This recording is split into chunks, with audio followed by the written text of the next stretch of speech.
Josefina González Cabaña, titular del juzgado de instrucción, ahora me va a decir no, Jueza de garantías.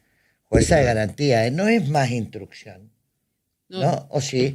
¿Qué tal, Josefina? ¿Cómo estamos? Buenos ¿Qué días. tal? ¿Qué tal, María, Horacio, Melanie? ¿Cómo están? ¿Todo bien? Muy bien, contanos, ya no son más instrucción, ¿no? Y tenemos un residual de instrucción, así que todavía somos las dos cosas. Jueces de instrucción para lo que es el sistema conclusivo y jueces de garantía para todo lo que es el sistema nuevo. Así Nuevo, que, perfecto. ¿Con cuál sí. te sentís más cómoda? ¿Con el de instrucción o con el de garantías? Y la verdad es que este nuevo rol de juez de garantía es no solo lo que más responde a todo lo que es nuestro sistema constitucional y convencional, sino lo que más garantiza por ahí a la justamente como dice la palabra, a la posición de las partes. Es un sistema muy dinámico y esto de las audiencias orales hace también a la transparencia del sistema. Bien, a ver, Josefina, dada tu visión de que tenés muchos años de jueza, ¿qué está fallando en el sistema con respecto al tema de la violencia? Donde vemos permanentemente que perimetrales terminan en femicidios, que tobilleras y todas estas cosas que son noticias seguidas. violaciones. ¿Eh? Violaciones. Violaciones. ¿Qué? Claro, el tema de la violencia yo creo que ha ido increciendo en todos los ámbitos. O sea, el ámbito de la familia no solo es el ámbito donde más se incrementó esto, sino en el ámbito de la educación entre los niños, en la violencia institucional. Entonces, ha aumentado el nivel de violencia y por lo tanto las consecuencias de estas violencias que se ejercen.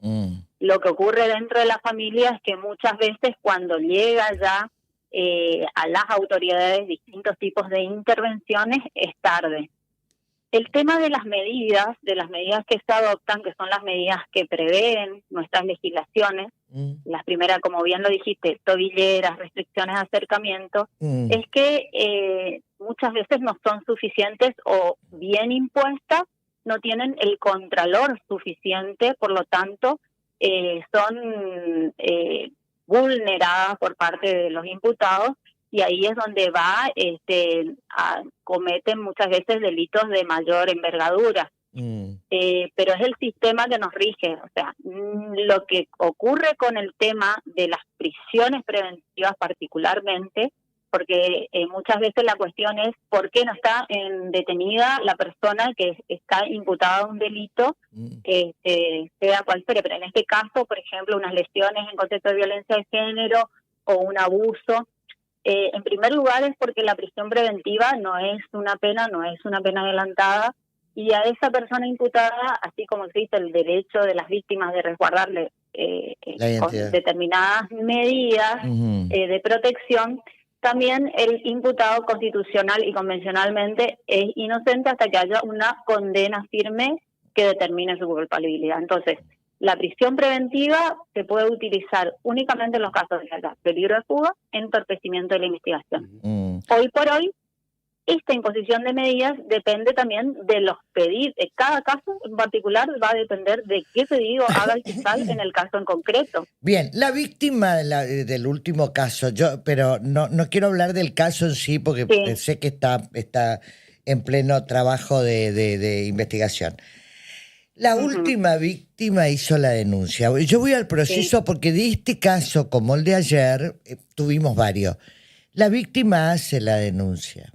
Sí.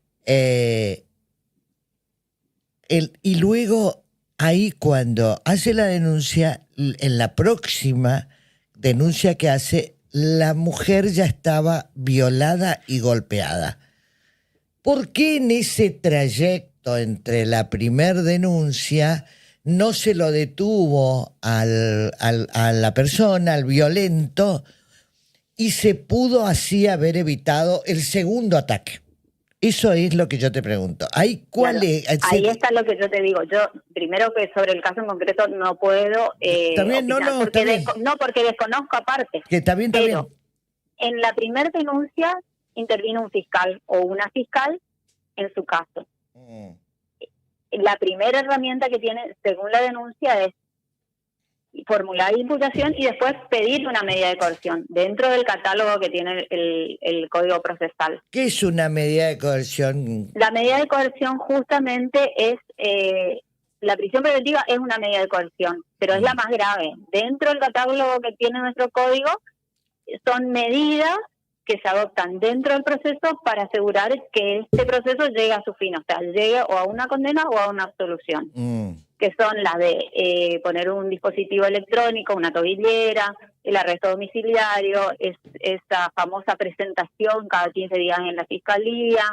Hay una serie de medidas dispuestas en este nuevo código. El tema es ¿A vos te parece que tu opinión es esta, ¿a vos te parece que estas nuevas medidas impuestas en el nuevo código son suficientes de acuerdo a esto que ya es pandémica la violencia de género? Porque no disminuye, vemos que la cosa no disminuye, como tampoco disminuye el femicidio. Claro, pero el código va en consonancia a lo que nos exigen las leyes, no solo las leyes nacionales, las leyes internacionales. O sea, el código tiene que estar en consonancia con la Constitución y con las convenciones de derechos humanos. Está bien, pero entonces, ¿no crees que algo está fallando, Josefina? Algo está fallando en todo el sistema. Desde que llegamos a la violencia está fallando algo. Está fallando la educación, está fallando los sistemas de prevención. Está bien, obviamente el sistema judicial no está dando las respuestas suficientes o eficientes por un montón de otras cuestiones. Hay en casos en que se llega a lograr esta protección a la víctima y a llegar a la determinación de responsabilidades no del imputado sin vulnerar su derecho. O sea, se protege a la víctima y se resguarda el derecho de inocente del imputado hasta que sea declarado o no culpable. Y hay en otros casos, como lo que vos decís, y que son muchos, no solo acá en Corrientes, o sea, vemos muestra de esto en todo el país, de que el sistema, tanto de protección y prevención, como el sistema luego judicial no puede o no llega a dar la respuesta suficiente que la sociedad y que la víctima sobre todo esperan. Eso es un análisis objetivo, te digo, desde el punto de vista de lo que ocurre en la realidad. Pero las herramientas que se tienen en este momento son, por eso te digo, estas que nos da el nuevo código, y que no se puede utilizar cualquier herramienta en cualquier momento.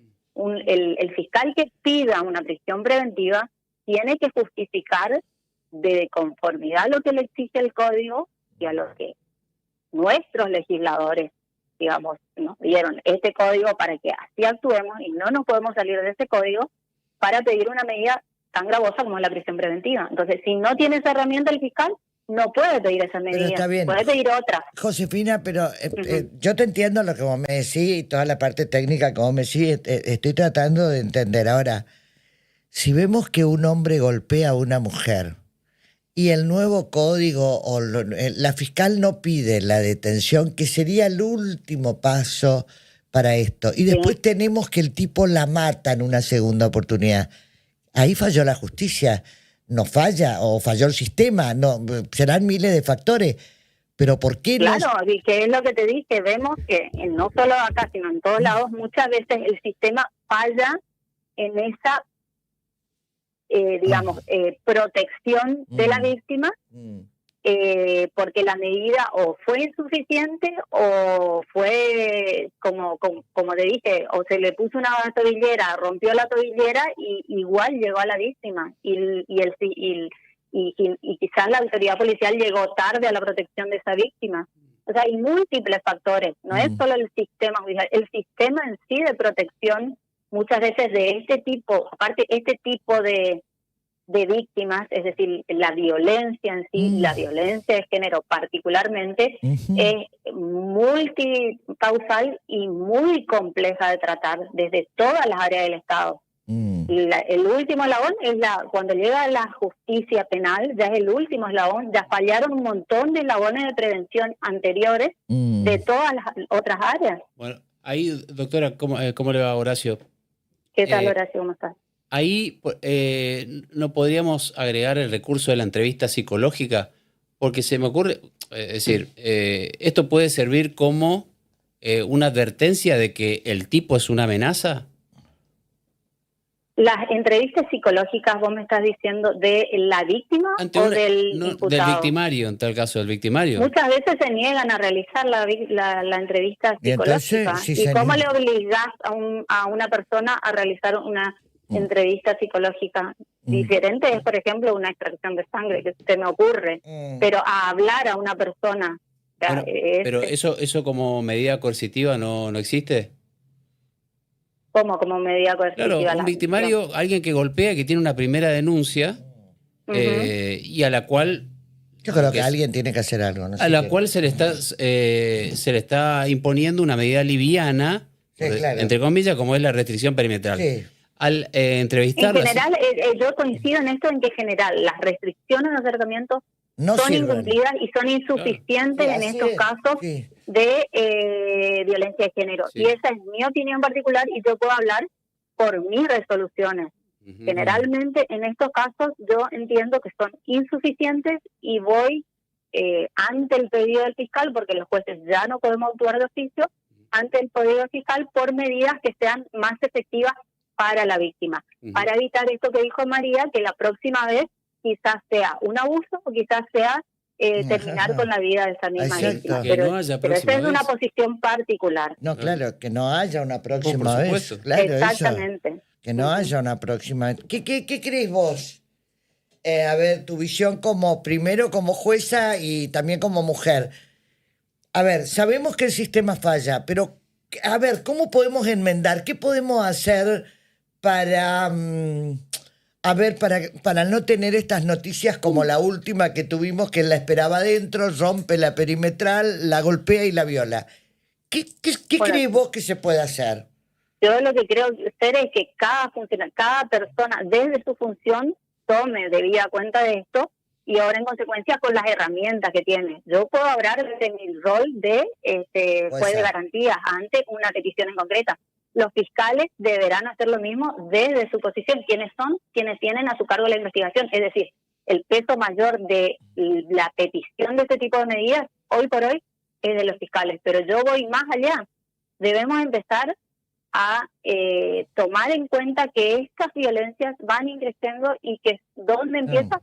Tenemos que empezar por la educación. Tenemos que empezar por la educación de las niñas y de los niños. O sea, una educación y un sistema de Estado presente en cada uno de los lugares, digamos, desde su rol. Hay otras organizaciones, digamos, no gubernamentales que abordan estos problemas y que son muy eficaces para evitar justamente llegar a lo primero, es a que existan este tipo de relaciones violentas o que una vez que una niña o un niño ingresa en una relación, porque empiezan desde adolescentes en relaciones violentas, puedan a tiempo salir de las mismas o puedan a tiempo buscar una ayuda, sea una contención psicológica o sea el tipo que sea, para evitar que justamente escale hasta llegar a la justicia penal. El violento, acá te dicen, por ejemplo, una pregunta, ¿no? La persona que la golpeó, mi ex, estuvo detenido 3 días.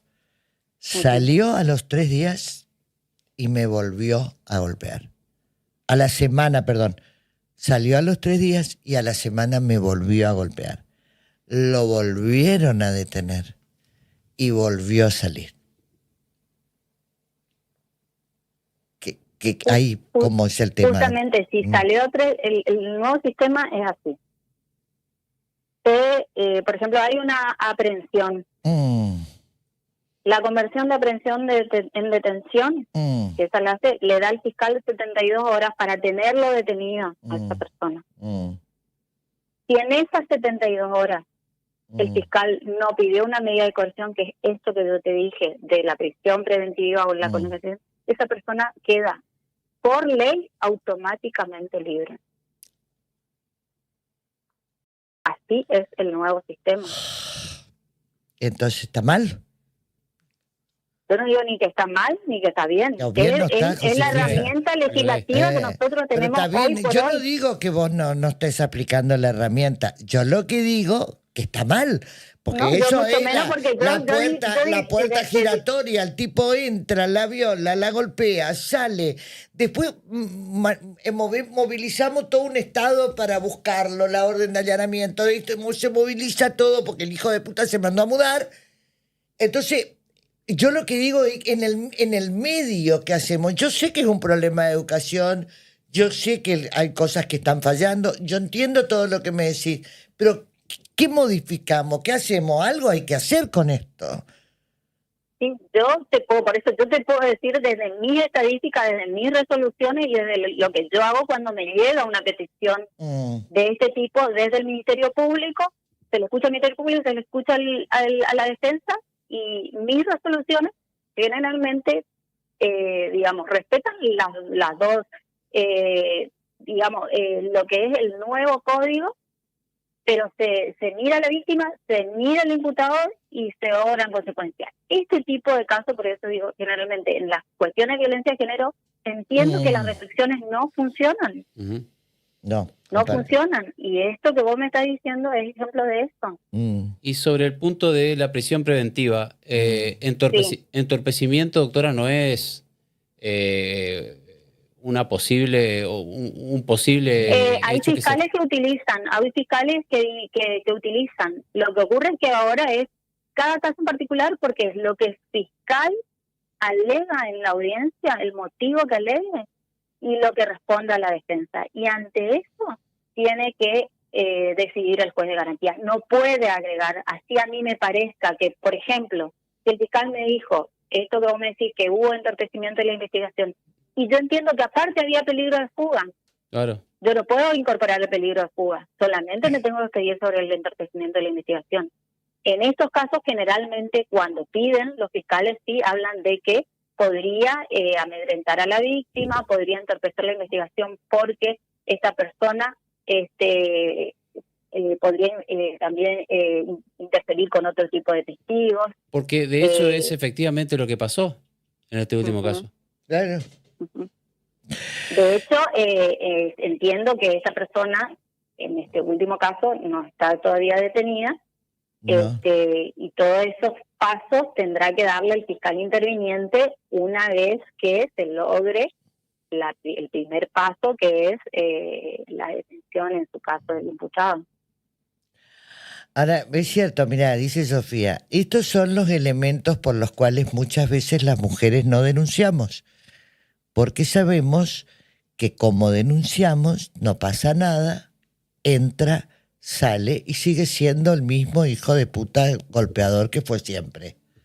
Y eso es, viste, por ahí, yo sé que están todos los mecanismos y vos doy fe. Yo creo que hoy por hoy las mujeres denuncian y denuncian mucho, y por eso es que hay muchos casos. Y sí, hay, digamos, otros. Pero mejor que lo denuncien, ¿viste? Mejor que lo denuncien. Cuando yo empecé a hacer periodismo no quería todo se escondía bajo la alfombra. Y creo que hay que de un tiempo a esta parte, es decir, a mí me tocó intervenir, recuerdo, en el caso de Eli Verón, que fue uno de los primeros femicidios que tuvimos.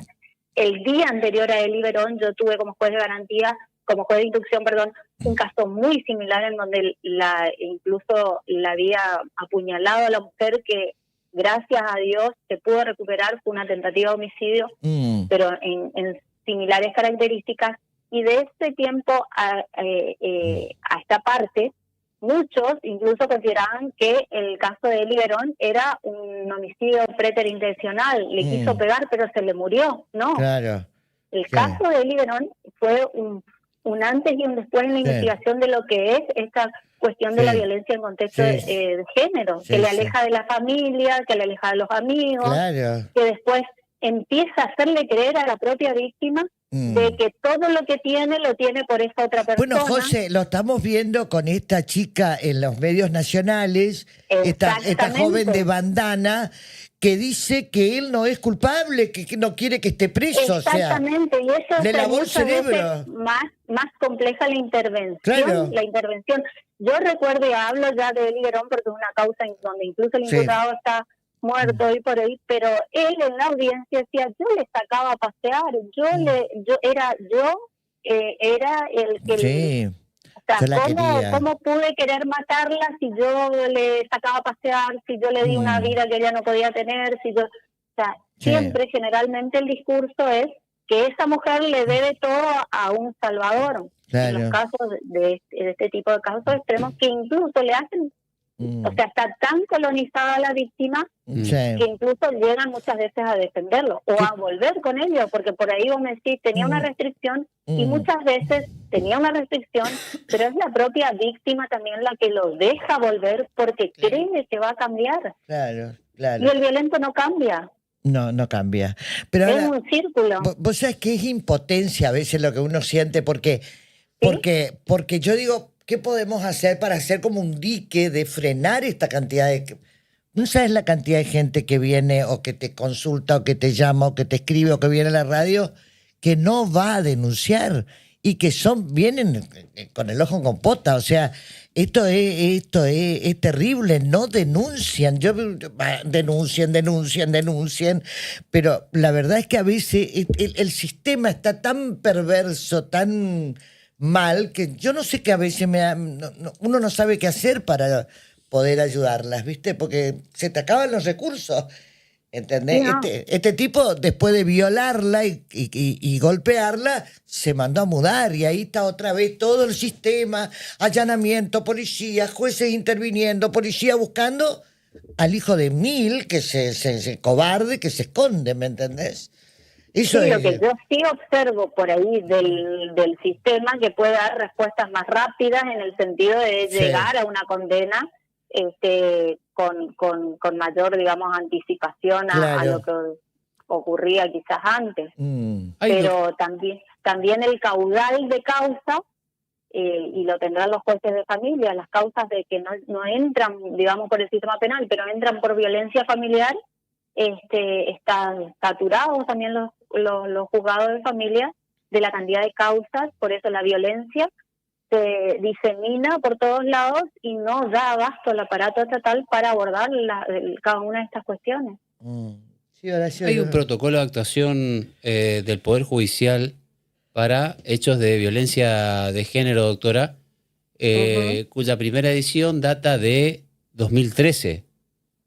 Sí. ¿Esto a la fecha tuvo correcciones, actualizaciones?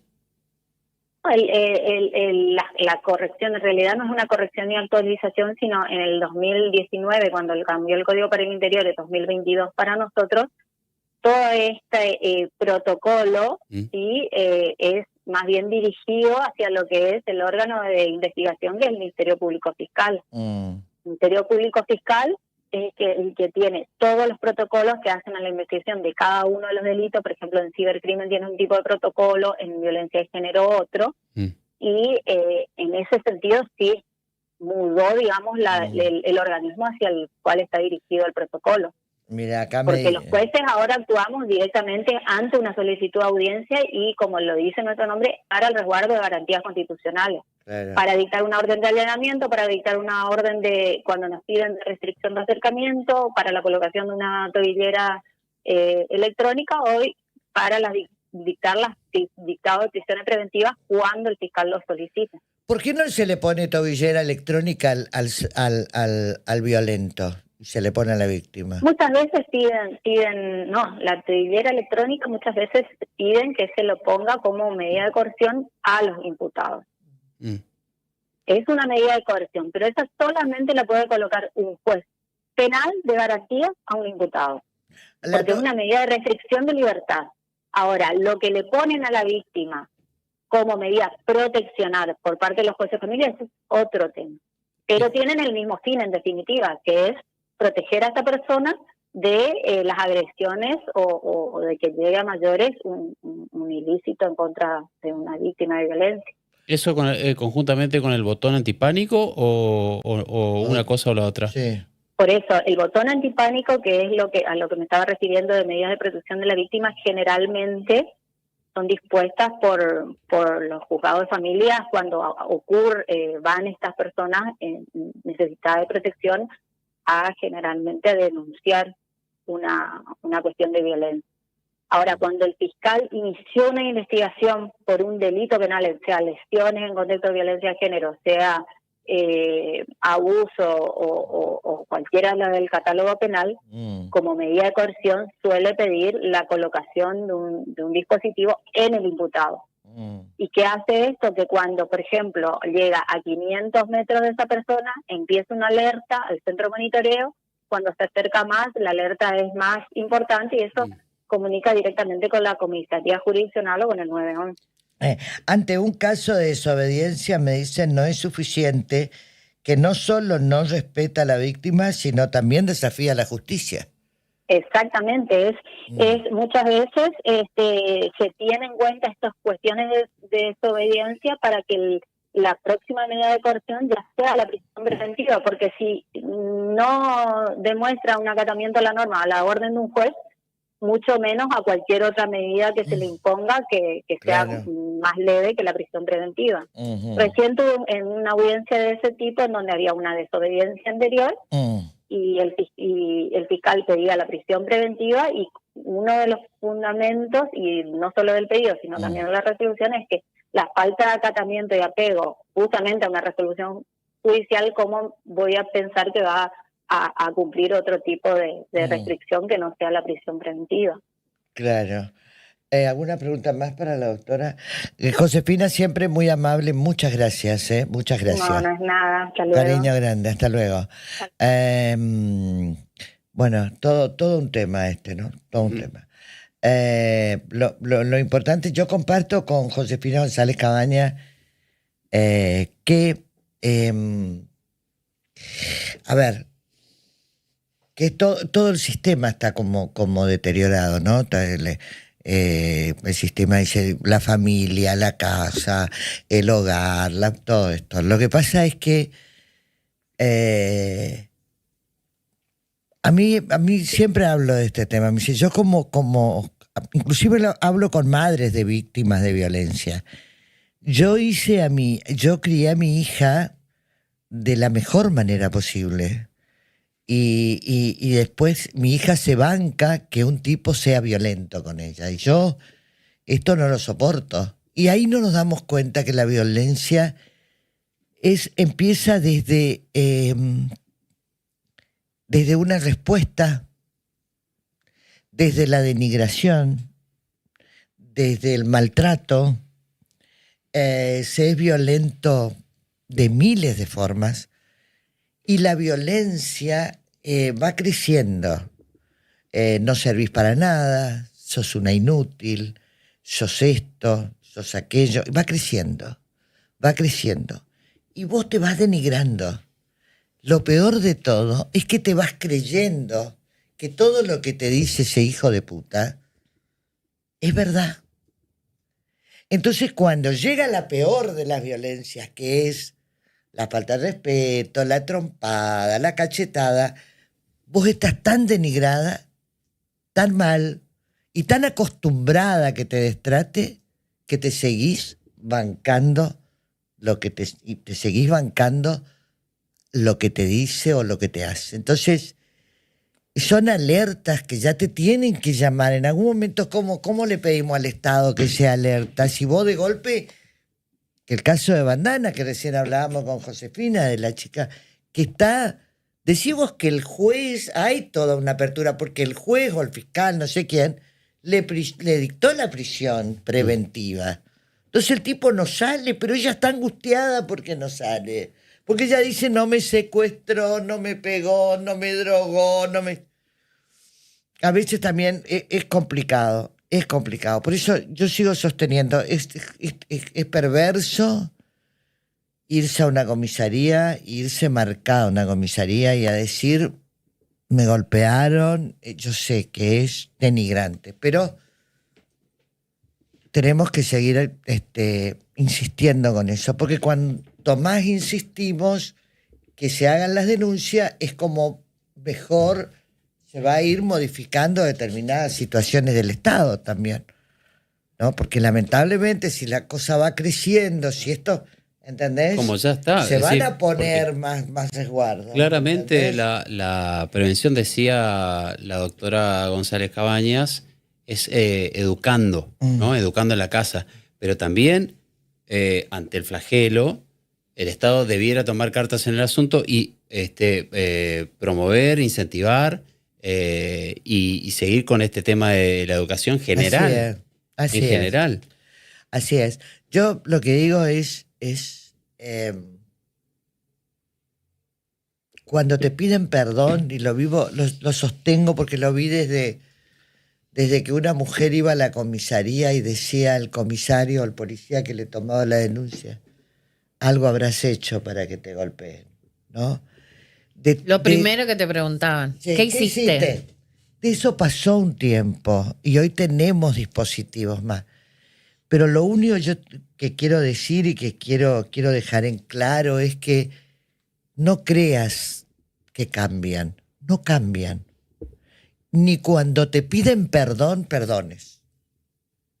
El que nació mal parido, muere mal parido. El tipo violento, perdón que te hable y sea cruda, porque estoy hablando con una que me está, que sé que con la cual ejerce violencia. No le perdones. Hay miles de chances. La vida no se termina en un hombre. Hay miles, hay un abanico de situaciones que seguramente la vida te depara. No perdones, no justifiques, no digas le creo que va a cambiar. No cambian. Te aseguro que no cambian. Y si de novio o de cuando empezás te empiezan a decir qué fea, qué gorda, que esto, que aquello, que blin, que blan, que esto, que aquello, que descuidada, que esto, que aquello, si en ese momento ya te trata mal, imagínate tú lo que va a tratar con el pasar de los tiempos. Se acostumbran. Nacen violentos, mueren violentos. Bueno, me voy a ir. Y eso quiero decirle a María Rosa. María Rosa, que me está escuchando. Mentira. No cambia, María Rosa. No va a cambiar, María Rosa. No intentes, porque no va a cambiar. Voy a Darío. Darío. Muchas gracias.